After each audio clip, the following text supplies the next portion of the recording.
Hare Nama eva kevalam kalo nasteva nasteva nasteva gatiranyata.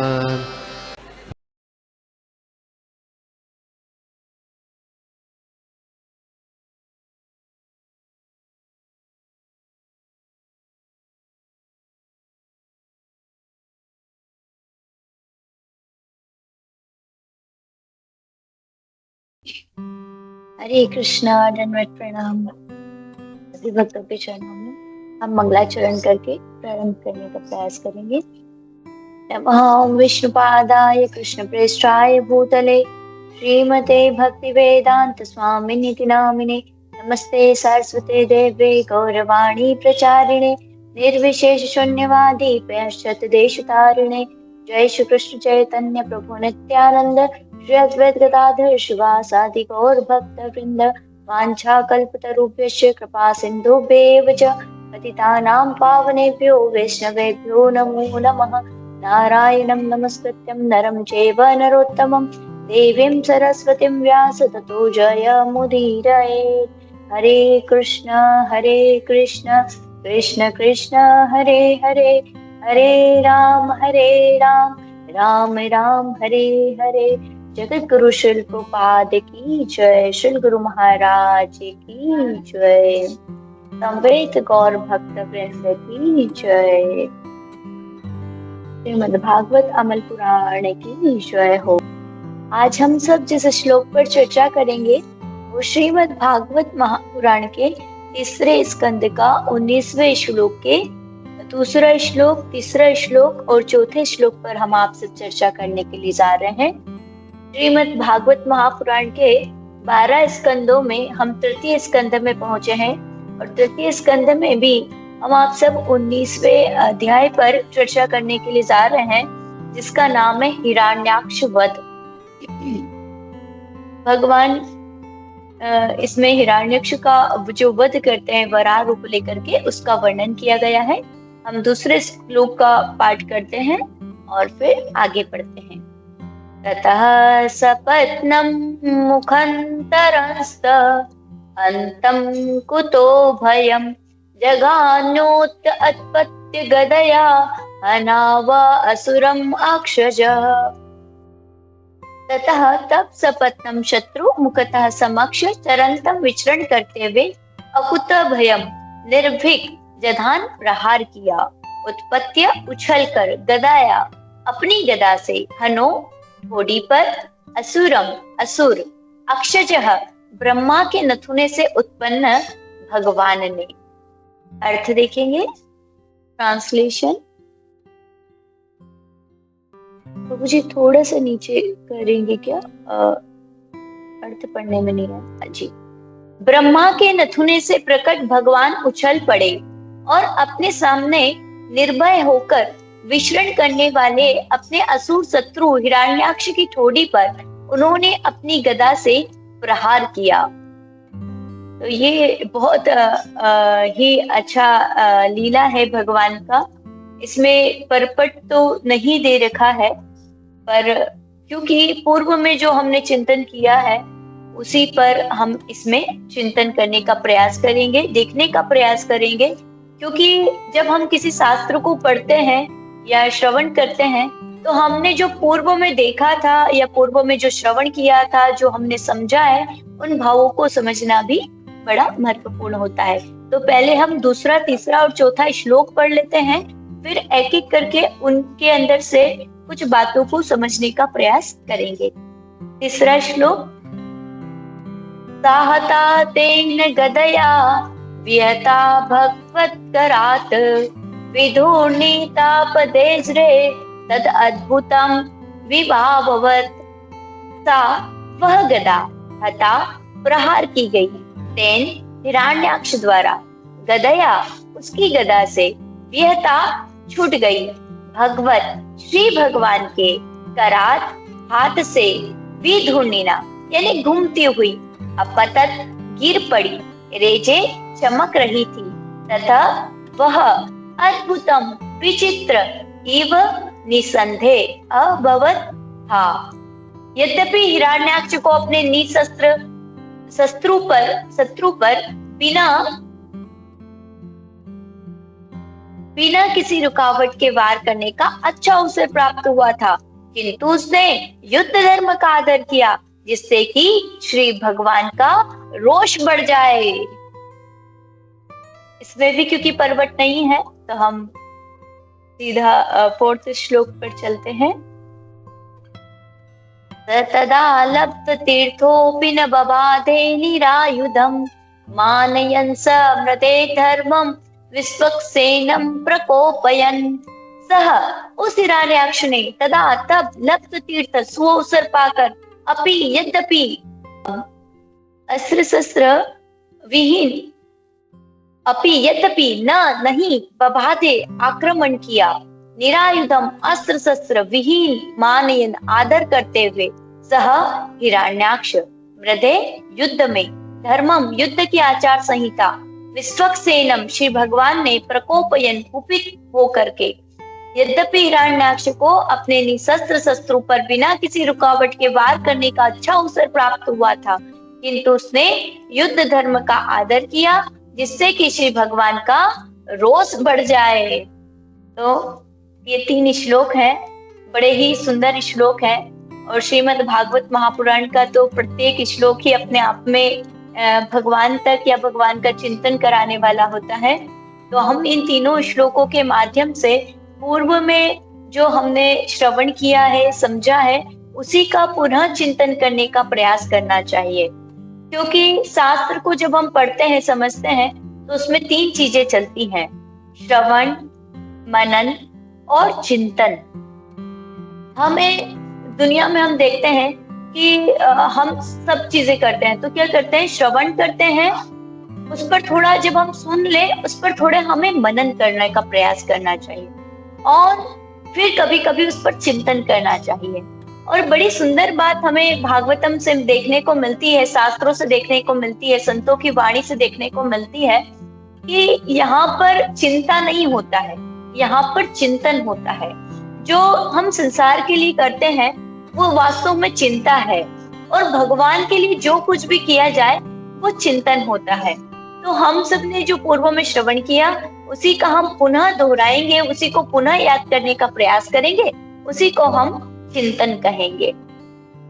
तो जो सबसे पहला श्लोक इसमें हमने दूसरे श्लोक में देखा कि हिरण्याक्ष का वध, तो हिरण्याक्ष के वध में एक जो प्रमुख बात निकल करके आई कि भगवान हिरण्याक्ष का वध का ये जो लीला कर रहे हैं, ये भगवान क्यों कर रहे हैं। तो इसमें भगवान रसो वेसह, भगवान क्या है, भगवान रस स्वरूप है। तो भगवान कई रसों में अपनी लीलाओं को करते हैं और भगवान रस का आस्वादन करते रहते हैं, और भगवान अपने भक्तों का रस का आस्वादन कराते भी हैं। भगवान रस लेते हैं और भगवान अपने भक्तों को रस प्रदान भी करते हैं।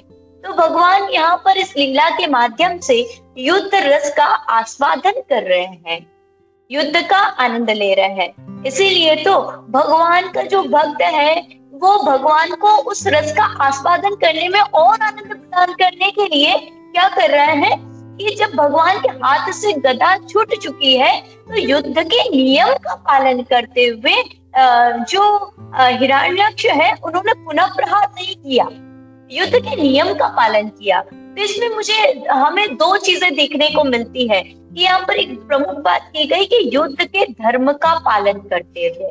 तो युद्ध का धर्म यानी कि प्रत्येक जीव के पास में प्रत्येक जीवात्मा का अपना धर्म है। एक है शारीरिक रूप से हमारा धर्म और एक है आत्मा का धर्म यानी कि सनातन धर्म। तो हम जब शारीरिक रूप से धर्म की बात करते हैं तो शरीर के कई धर्म हो सकते हैं, जैसे स्त्री शरीर है, पुरुष शरीर है, माता पिता का धर्म है, माता पिता के रूप में हमारा क्या कर्तव्य है, हमारा धर्म के समाज के रूप में क्या धर्म है। तो ये है धर्म।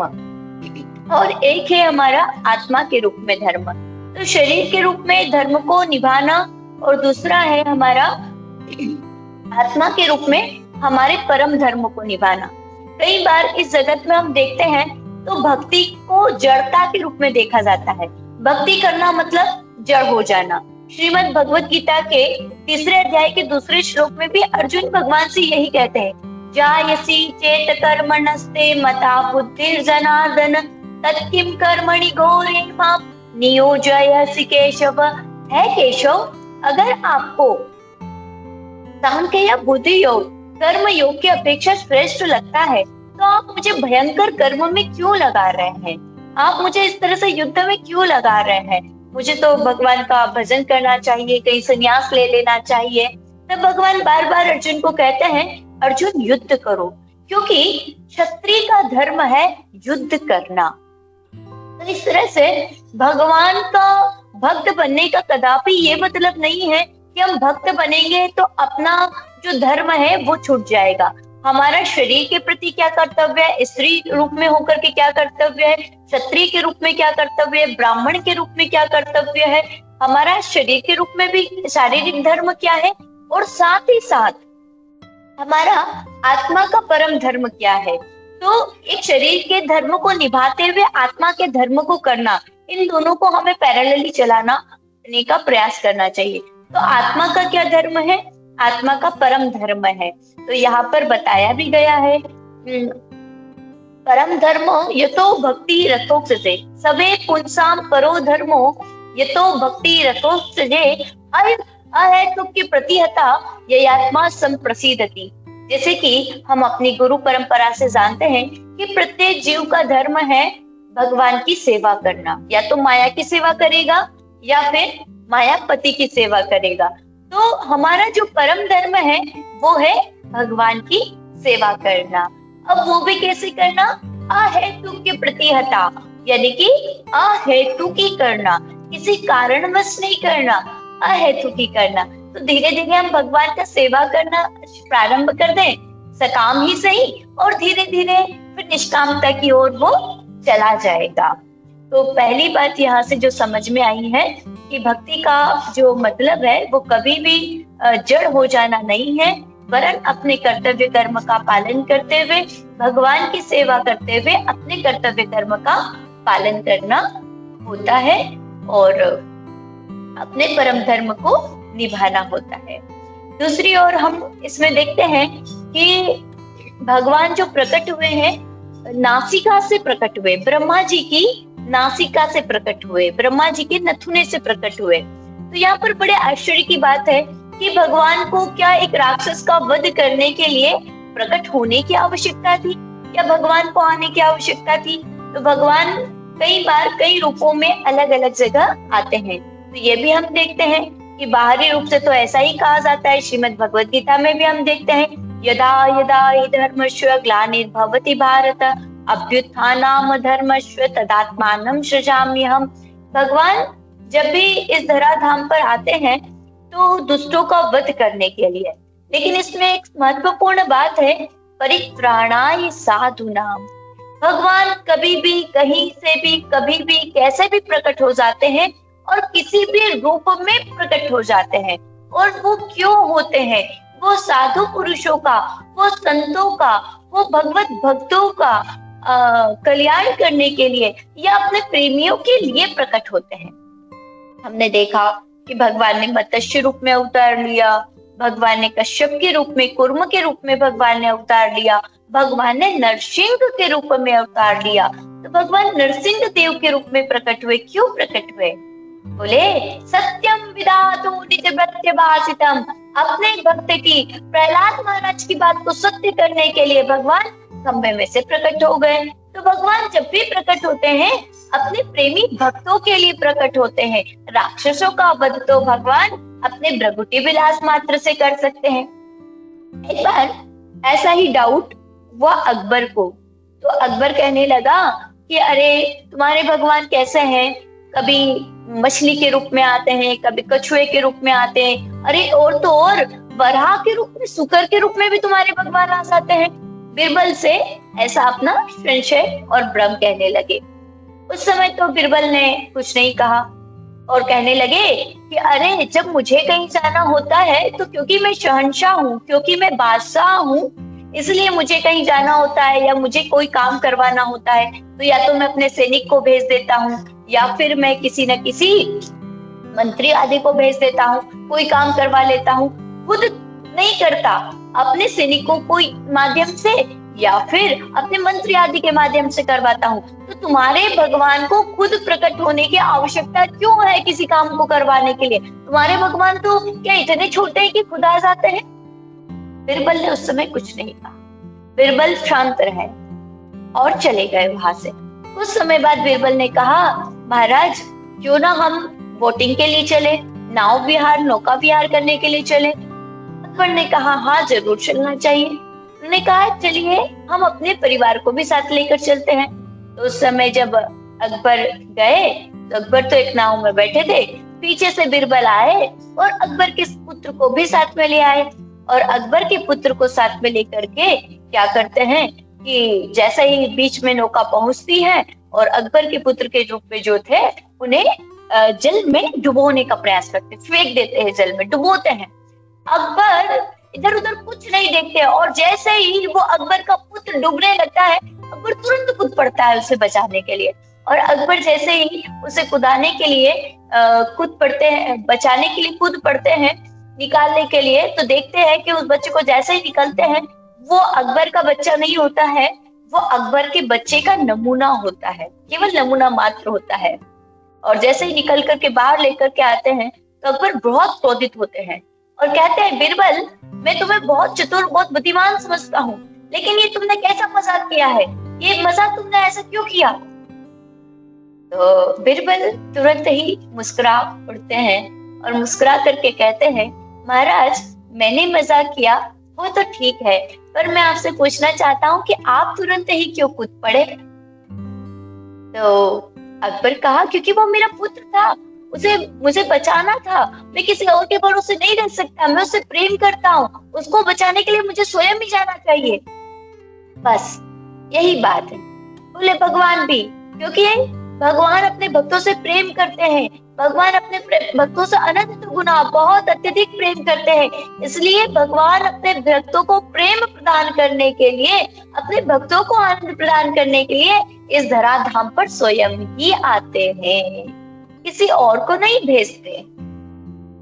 फिर इसमें एक तीसरी बात निकल करके आती है, आस्वादन करने का, कि भगवान ने जो लीला किया इसमें, तो भगवान की जो गदा है वो अत्यधिक चमक रही है और भगवान की गदा गिर जाती है और भगवान वापस गदा को जो है उठा रहे हैं, और उस समय जो है हिरण्याक्ष जो है वापस उस गदा को उठा नहीं रहे हैं।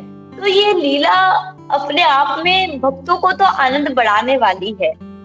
देखिए भगवान के जो रस हैं वो कई प्रकार के हैं। भक्ति रसामृत सिंधु में 12 प्रकार के रसों का वर्णन किया गया है, जिसमें से 5 मुख्य रस है और 7 जो है वो गौड़ रस है। तो जरूरी नहीं है कि भगवान के सभी भक्त एक ही प्रकार के रस का आस्वादन करना चाहते हो। ये सभी भक्त एक ही प्रकार के रस का आस्वादन करते हैं। जैसे हम देखते हैं कि एक ही घर में 4 मनुष्य रहते हैं, लेकिन सबका टेस्ट अलग अलग हो सकता है। वे किसी को बहुत नमकीन पसंद है, किसी को बहुत तीखा पसंद है, किसी को खट्टा पसंद है।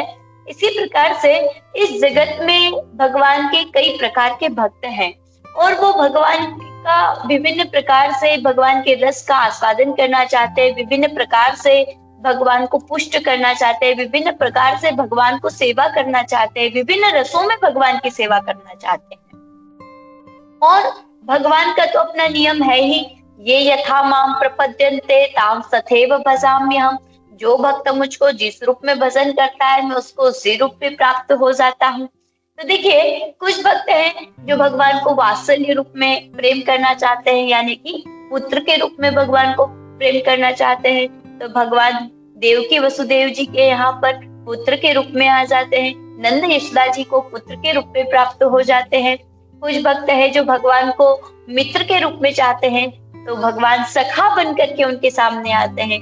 भगवान श्रीदामा, मधुमंगल आदि के लिए सखा बन करके आ जाते हैं, भगवान उनके सखा हो जाते हैं। और कुछ भक्त हैं जो भगवान को प्रेमी के रूप में, प्रेम के माधुर्य स्वरूप में प्रेम करना चाहते हैं, तो भगवान उनके लिए भी प्रकट हो जाते हैं। उन गोपिकाओं को भगवान प्रेम रस का आस्वादन कराते हैं। कोई भगवान के भक्त होते हैं जो भगवान का स्वामी के रूप में और स्वयं दास के रूप में सेवा करना चाहते हैं, तो भगवान उनको भी रस का आस्वादन कराते हैं। कुल मिलाकर के भगवान ये चाहते हैं कि भक्त मुझे जिस भाव में, जिस भाव में, जिस स्वरूप में याद करता है, मैं उसी रूप में उसी को प्राप्त हो जाता हूँ। प्रमुखता तो इस बात की है कि किसका चिंतन हो रहा है। तो यहाँ पर भगवान उसी प्रकार से अपने भक्तों से आदान प्रदान करते हैं जिस प्रकार से भगवान का भक्त भगवान से आदान प्रदान करवाता है। अब इसमें कुछ भी हो सकता है, कामात, द्वेषात, भयात, स्नेहात, काम के रूप में, स्नेह के रूप में, भय के रूप में, ईर्ष्या के रूप में, आप कैसे भी भगवान को भजन करो। प्रमुखता इस बात की है, ये बात बहुत महत्वपूर्ण है कि हमारा चिंतन क्या हो रहा है, हमारे चिंतन में क्या है। हम भक्त बने हैं लेकिन हमारा चिंतन संसार का है तो फिर हम संसारी है। लेकिन अगर हम चिंतन भगवान का कर रहे हैं तो हम किसी भी रूप में, फिर हम राक्षस के रूप में भी क्यों ना हो, चिंतन अगर भगवान का हो रहा है। जैसे हम देख सकते हैं कि हिरण्यकश्यप कितना भगवान का चिंतन करता था, कंस भगवान का कितना चिंतन करता था। आज हम भक्त के रूप में अपने आप को कहते हैं, लेकिन अगर हम दृढ़ता से देखें, वृत्ति को टटोल करके देखें, तो क्या जितना कंस का चिंतन था भगवान कृष्ण के प्रति, जितना चिंतन कंस किया करते थे या रावण जितना चिंतन करते थे, उतना चिंतन हम कर रहे हैं क्या? और भगवान ने तो यही बात प्रमुखता से कही है, मन मना भव मद भक्तो मध्याजी माम नमस्कुरु माम में वेश्यसि युक्तेव, माम में वेश्यसि युक्तेव, मुझसे युक्त होकर, मुझ में मन लगाकर। तो प्रमुखता इस बात की है कि हम चिंतन किस चीज का कर रहे हैं। हिरण्याक्ष हो, हिरण्यकश्यपु हो, कंस हो, रावण हो, वृत्तासुर हो, आदि कोई भी राक्षस हो, वो किसी भी भाव से हो, चिंतन तो भगवान का ही कर रहे थे। और यहाँ पर मन का भगवान में लगना प्रमुखता से है। इसीलिए भगवान अर्जुन को बार बार कह रहे हैं, माम नुस्मर युद्ध च। एक और बात देखने को मिलती है कि जब भगवान का प्रादुर्भाव होता है, तो भगवान का प्रादुर्भाव हुआ तो कहाँ पर हुआ?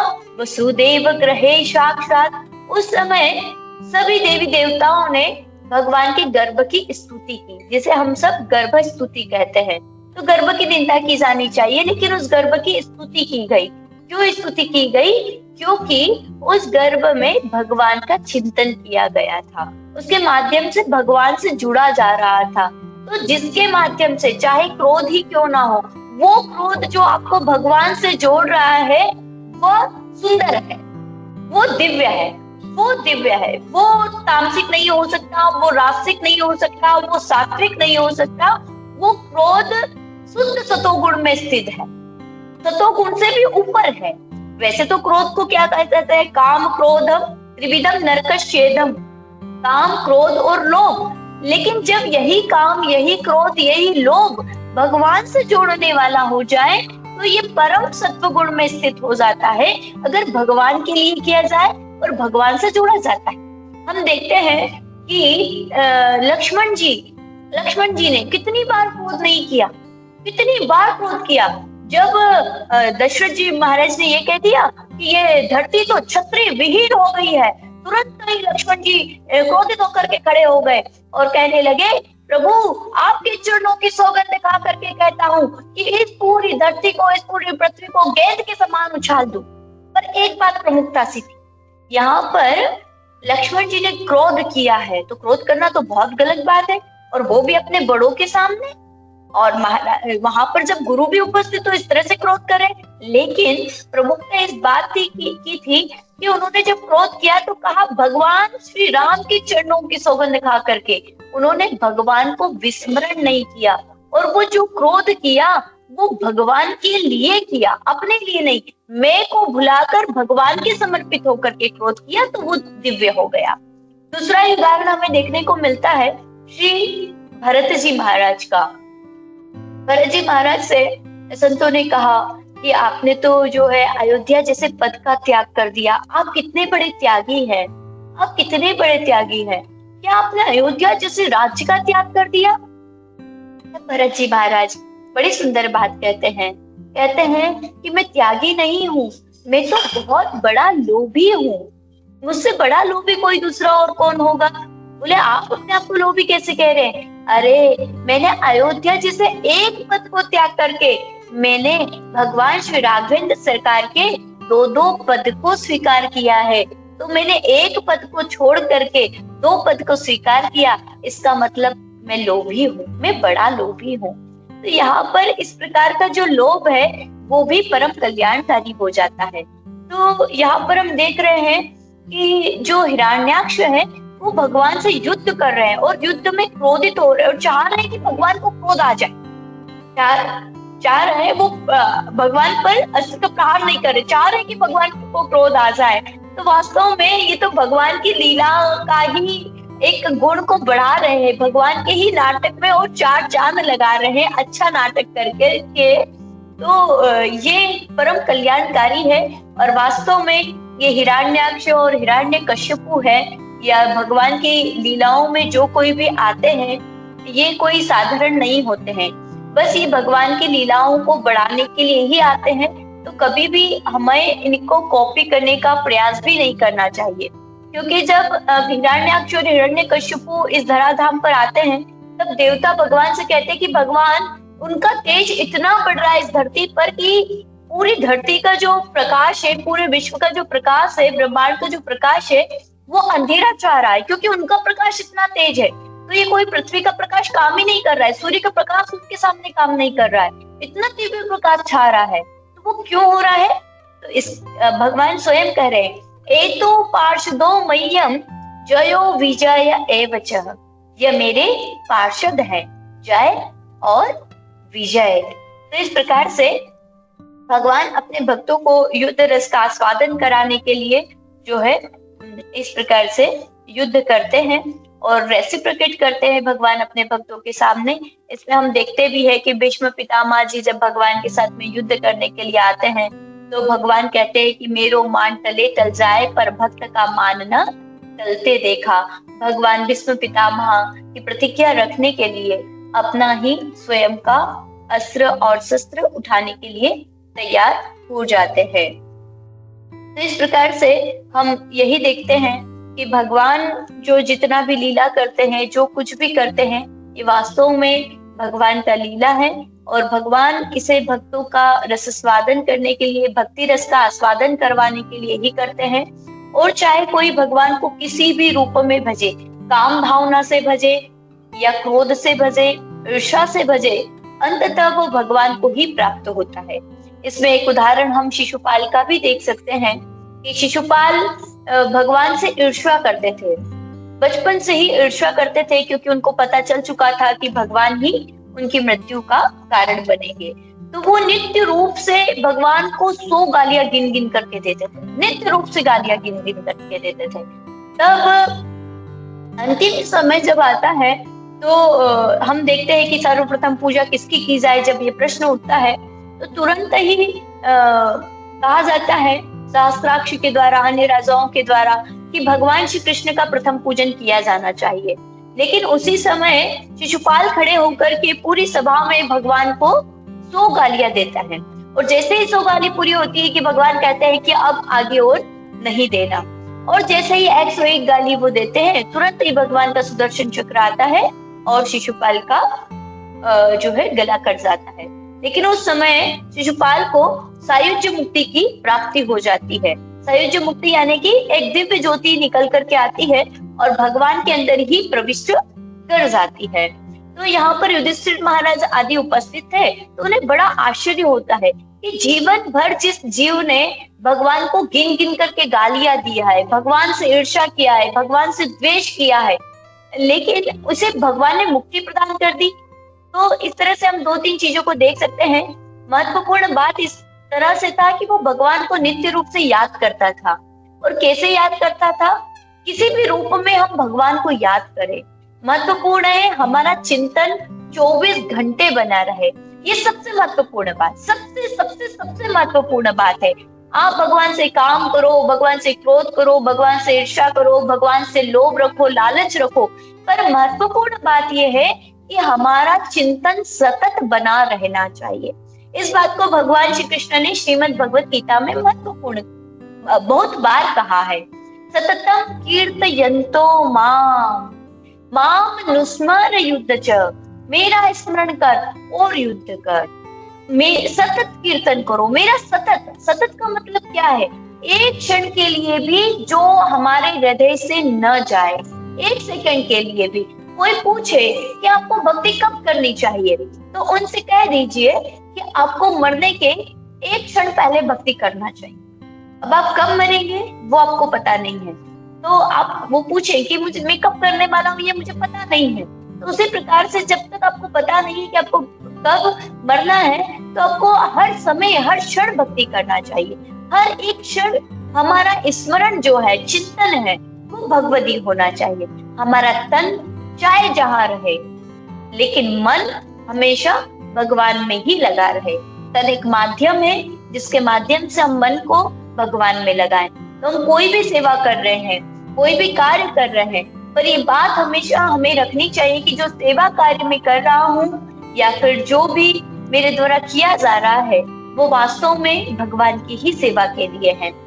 और अगर मैं कहूँ कि सबसे बड़ी निष्ठा कौन सी है जो हम पालन कर सकते हैं, सबसे सरल माध्यम कौन सा है जिसके द्वारा हम सतत भगवान को याद कर सकते हैं, तो वो सबसे सरलतम उपाय शास्त्रों के द्वारा, वेदों के द्वारा, भक्तों के द्वारा हमें जो दिया गया है, वो नाम निष्ठा दी गई है। हम हमेशा गुरु निष्ठ हो सकेंगे ये पता नहीं। बहुत उच्च कोटि के भक्त होते हैं वो जो कर सकते हैं, पर हम उस पर टिके रह पाए पता नहीं। हम विग्रह सेवा कितना कर पाए ये पता नहीं। पर एक चीज तो है, हम भगवान के नाम निष्ठ हो सकते हैं, और ये बड़ा सरलतम उपाय हमें श्री प्रभुपाद के द्वारा दे दिया गया है। तो सतत कीर्तन करना, निरंतर भगवान के अनन्य आश्रित हो जाना, या भगवान को समर्पित कर देना। माम एकम शरणम व्रज, माम एकम शरणम व्रज, मुझे एक ही शरण में आ जा। तो शरण में कैसे जाएं हम, कैसे शरण में चले जाएंगे? तो नाम एकम शरणम व्रज, जिसने नाम का शरण ले लिया, वास्तव में उसने भगवान का शरण ले लिया। अनन्यास चिंतयन्तो माम, अन्य सब चिंताओं को छोड़ दूं, तो फिर मैं क्या करूं? आप सब चिंता को छोड़ दीजिए और चिंतन करना प्रारंभ कर दीजिए। मैं किसका चिंतन करूं? मैं किसका चिंतन करूं? आप भगवान के नाम का चिंतन कीजिए। कुछ नहीं करना है, हम चल रहे, उठ रहे, बैठ रहे, खा रहे, पी रहे, हमारे हृदय से, हमारे मन से एक आवाज निकलनी चाहिए। जब तक जिह्वा से निकल सकते हैं तब तक जिह्वा से निकलनी चाहिए, और जब जिह्वा हमारी बंद हो जाए तब हमारे मन से भी एक ही आवाज निकले, और वो होनी चाहिए हरे कृष्ण कृष्ण कृष्ण हरे हरे, हरे राम राम राम हरे हरे। बस ये सतत चिंतन हमारा चलता रहे, और यही भगवान की शरण में जाना है, यही हमें चिंतन करना है, यही हमारी निष्ठा है, यही हमारा परम धर्म है। हम संसार का कोई भी धर्म निभाएं, लेकिन हमारा परम धर्म, आत्मा का धर्म भगवान की सेवा करना। कैसे हम सेवा हर समय कर सकते हैं? भगवान नाम की सेवा करके हम भगवान की सेवा सतत कर सकते हैं। जगत गुरु श्री प्रभुपाद की जय, श्री गुरु महाराज की जय, समेत भक्त वृंद की जय। हरे कृष्णा। धन्यवाद माता जी, बहुत बहुत धन्यवाद। इतना अच्छा आपने जो आज के श्लोक का इनका विश्लेषण किया। तो किसी भक्त का हम लोग पूछ लेते हैं, किसी भक्त का कोई प्रश्न है, कोई शंका है, कोई टीका टिप्पणी है, तो वो ले लेते हैं हम लोग। ठीक है माता जी? हरे कृष्णा। या क्विकली किसी भक्त का कोई शंका है, कोई टीका टिप्पणी है, तो हम लोग लेते हैं। हरे कृष्णा।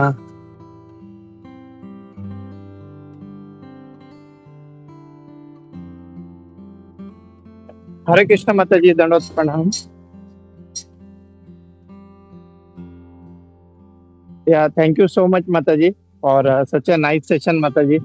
मतलब इतना सुंदर लगा माता जी, क्या बताए, इतना मतलब सरल भाषा में आपने इतना अच्छा समझाया। ऑल्दो हमने बहुत पहले भी ऐसे सुनते हैं, बट आज का जो आपने ये जो आज का जो सेशन आपने प्रारंभ किया और एकदम अंत में जब आपने हरे कृष्ण महामंत्र से इसको समाप्त किया, मतलब हम ऐसा लगा कि इसको सुनते रहे करके बहुत अच्छा, मतलब ये मतलब बहुत दिल से, मतलब बहुत प्रसन्नता हो रही है कि इतना अच्छा, मतलब इतना अच्छा सुनने मिला। ये जो आई थिंक ऑलमोस्ट 40 मिनट्स हमने सुना, बट मतलब इतना अद्भुत लगा माता जी, स्टार्ट टू एंड। और बहुत सारी कथाएं और बहुत सारे सिद्धांत, और किस तरह से भगवान की लीला, और किस तरह से मतलब अलग अलग लीला आपने बताया माता जी। बहुत अच्छा लगा, मतलब इतना अच्छा लगा कि क्या बताया माता जी। Thank you so much. हम यही इच्छा करेंगे कि आप फिर से आए इस फोरम में, और आप इतने अच्छे से हमें मतलब ये सब सुनाइए करके माता जी। थैंक यू सो मच माता जी for such a wonderful session माता जी। हरे कृष्णा माता जी।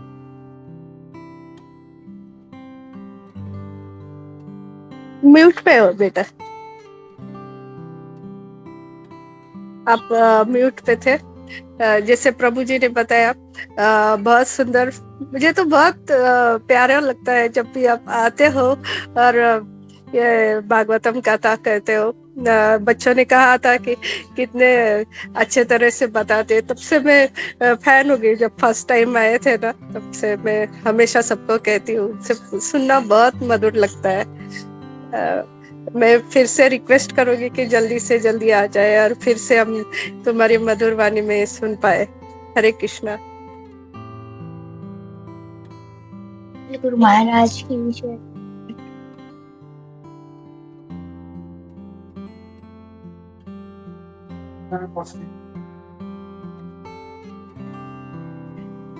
ठीक है बेटा, धन्यवाद। और किसी का कुछ कहना है? अगर किसी का कुछ प्रश्न है या कुछ। हरे कृष्णा माता जी, बहुत अच्छा था, बहुत अच्छा किया। वैसे तो गोपी मनोहर प्रभु जी ऐसे ही जो डायमंड चुन चुन के लाते हैं, बहुत अच्छा लगता है सुनने में, बहुत मधुर लगता है, बहुत अच्छा। हरे कृष्णा।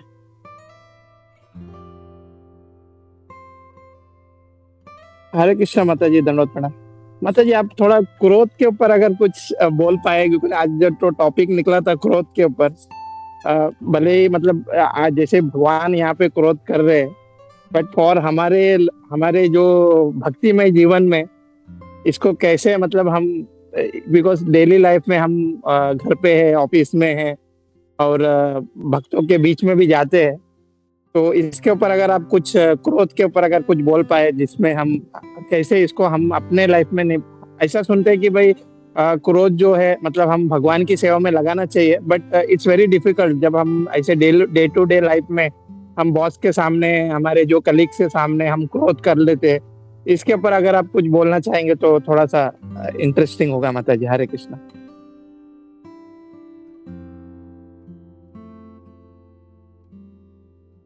हरे कृष्णा। श्री गुरु महाराज की जय। तो बहुत अच्छी चीज है और बहुत बड़ी चीज है ये क्रोध, और मेरा सबसे ज्यादा वीक पॉइंट है क्रोध करना। तो आपने इसी पर क्वेश्चन किया है तो बहुत अच्छा है, क्योंकि इस पर मैं काम कर रही हूँ और करने का प्रयास भी करती हूँ गुरु महाराज की कृपा से। तो जो महत्वपूर्ण बात मेरी समझ में आया और जो मैंने श्रवण किया है और उस पर चलने का प्रयास किया, उसमें एक महत्वपूर्ण चीज यही निकल करके आई कि हमें जब जीवन में क्रोध आ रहा होता है तो अभी तो यही है कि मेरे पास एक नाम जप होता है। उस समय सबसे पहले जैसे ही हमें गुस्सा आ रहा है, कोई भी हमें कुछ कह रहा है, गुस्सा हमें तब आता है, प्रायः भक्तों को क्रोध तभी आता है जब कोई असत्य आचरण हो। असत्य आचरण मतलब असत्य का और सत्य का भेद हमें समझना बहुत मुश्किल है। असत्य और असत्य में यही अंतर है कि अगर कोई भगवत विमुख बात है तो वो असत्य है, और अगर भगवत सम्मुख बात है तो वो सत्य है। तो पहली बात, हमें हमारे लिए क्रोध कभी नहीं आना चाहिए। अगर हमें हमारे लिए क्रोध आ रहा है तो वो पूरा तरह से गलत है। हमें सिर्फ अगर क्रोध आना चाहिए तो असत्य पर आना चाहिए।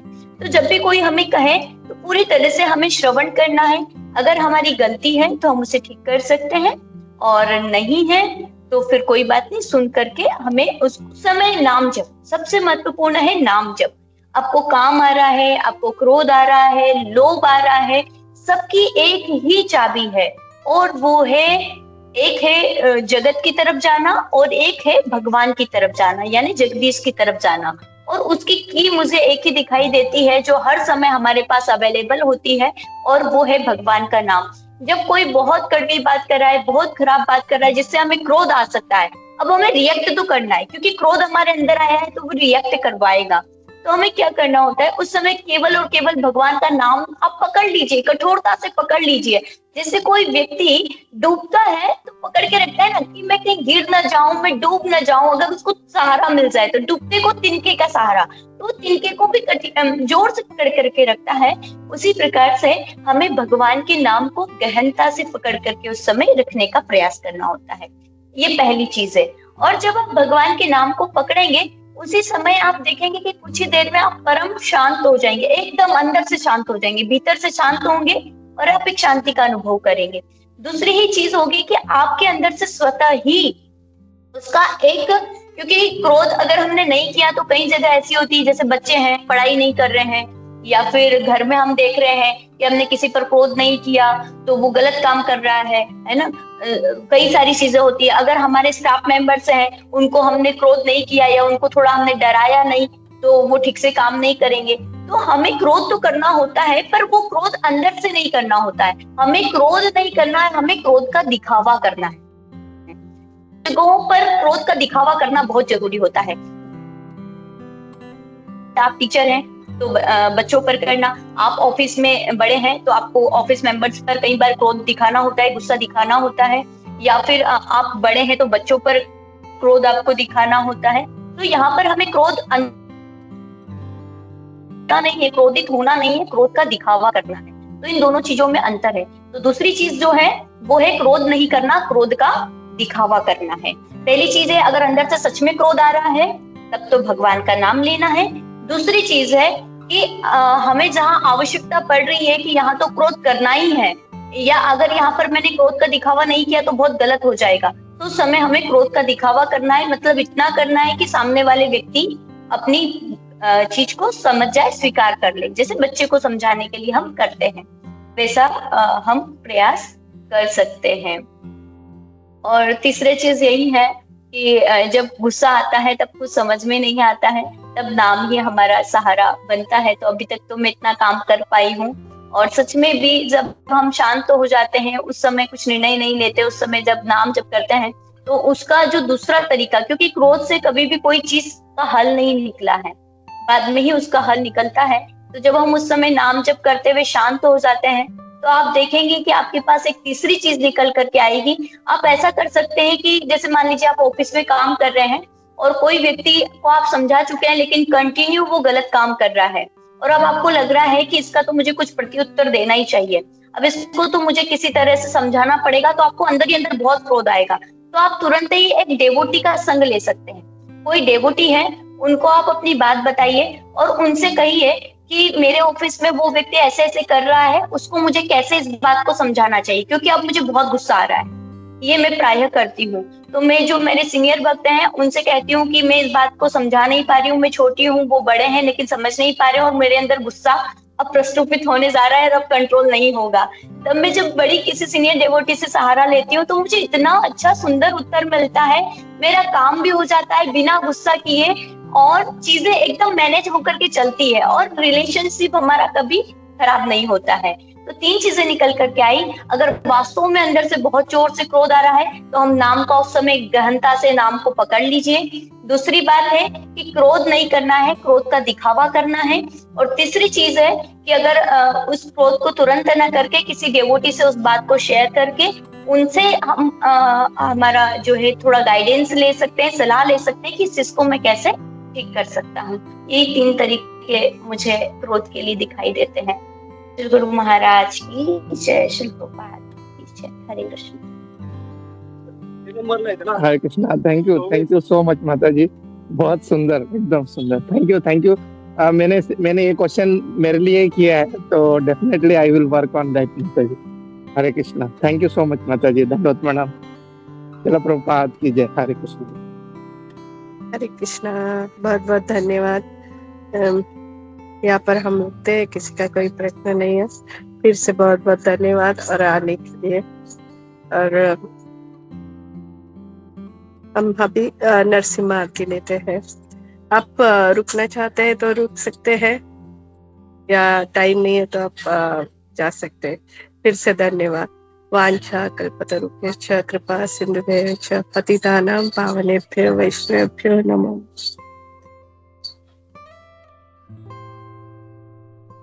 हरे कृष्ण।